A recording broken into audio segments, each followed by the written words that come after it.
আসসালামু আলাইকুম। নতুন উদ্যোক্তা ভাই ও বোনেরা যারা নতুন কৃষিকাজের সাথে যুক্ত হচ্ছেন সবাইকে অনেক অনেক ধন্যবাদ। তো আজকে চলে এসেছি আমাদের ঝিঙা খেতে।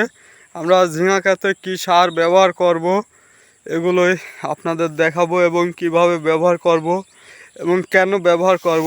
তো প্রথমে আমরা দেখে নিই আমরা আমাদের ঝিঙা খেতে কী সার ব্যবহার করছি। তো দেখুন, এখানে আছে পতেঙ্গা এবং বাংলাদেশি ড্যাপ, দুইটা সমান সমান আছে। আমার 6 কাঠা ভুঁই, তাই আমি 6 কেজি সার নিয়ে এসেছি, 3 কেজি পতেঙ্গা এবং 3 কেজি বাংলাদেশি ড্যাপ। এগুলো ভালোভাবে একসাথে মিশে নেব, যাতে প্রতিটা ঢিপিতে আমরা ঢিপি বলে এগুলাকে, যেখানে গাছ লাগাই চারা বপন করি সেখানে আমরা ঢিপা বলি। এক এক এলাকায় এক এক ভাষা। তো আমরা কিভাবে সার দেব এটাই আজকে আপনাদের দেখাবো এবং কেন এই সার দিচ্ছি, পতেঙ্গা কেন ড্যাপ সারের সাথে দিচ্ছি। শুধু কি পতেঙ্গা দিলেই হয়? অনেকে ড্যাপ দেয়। তো আসলে কোনটা বেশি কাজ করে এবং কেন এগুলো দুইটা একসাথেই দিচ্ছি। তো বাংলাদেশি ড্যাপ দিলে কি হয়, এটা কিন্তু বাংলাদেশ ড্যাপ কিন্তু পতেঙ্গার আগে কাজ করে। আবার বাংলাদেশের ড্যাপের মধ্যে আছে ইউরিয়া। তো ইউরিয়া আছে এবং আমরা যাতে দুইটা একসাথে দিচ্ছি, কারণ প্রথমে ফার্স্টে আমাদের কাজ করবে ইউরিয়া, অর্থাৎ বাংলাদেশি ড্যাপের মধ্যে ইউরিয়া পাওয়া যায়।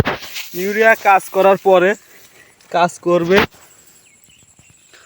ইউরিয়া কাজ শেষ হয়ে গেলে তখন কাজ করা শুরু করবে বাংলাদেশি ড্যাপের মধ্যে ফসফেট ও নাইট্রোজেন দুইটা থাকে, একটা পরে একটা কাজ করবে এবং এই দুইটার কাজ শেষ হয়ে মাত্রই কাজ শুরু করে দেবে পতেঙ্গা সার কিন্তু অনেক টাইম নিয়ে কাজ করে।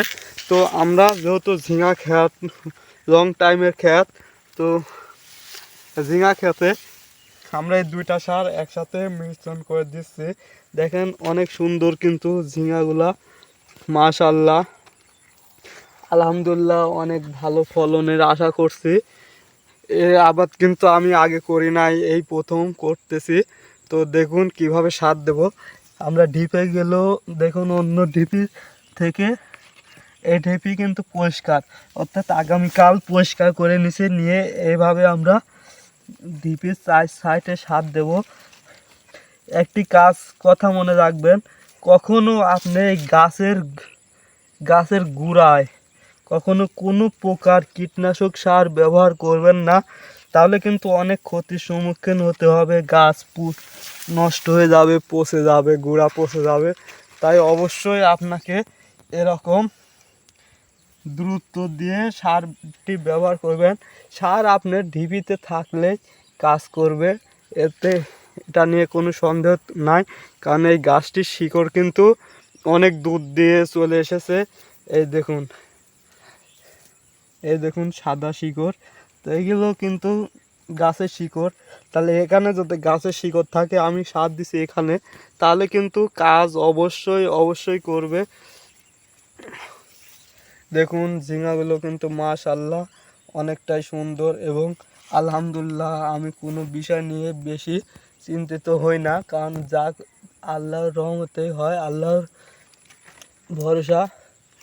আমার শুধু আমি চেষ্টা করব, আল্লাহ তাআলা একদিন অবশ্যই সাফল্য দেখা দিবে। তবে ভাই বেকার না থেকে কিছু একটা করাই উত্তম। তো আজকে এই ভিডিওটি এখানে শেষ করলাম। পরবর্তীতে আমরা ঝিঙার উপরে কি কীটনাশক ব্যবহার করি এগুলো নিয়ে আরেকটি ভিডিও করে দেব। তো সবাইকে ভিডিওটি দেখার জন্য অনেক অনেক ধন্যবাদ।